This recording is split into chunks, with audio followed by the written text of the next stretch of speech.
just opening up my second machine. This is the commercial in the box here. This is the residential. This is the commercial.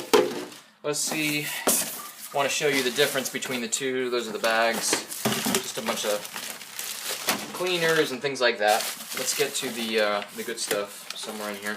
Got a little array in there. Here's the top to the back. And here's the case.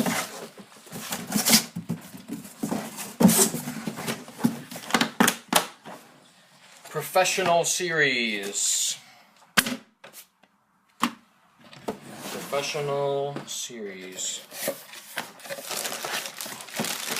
As you can see, the array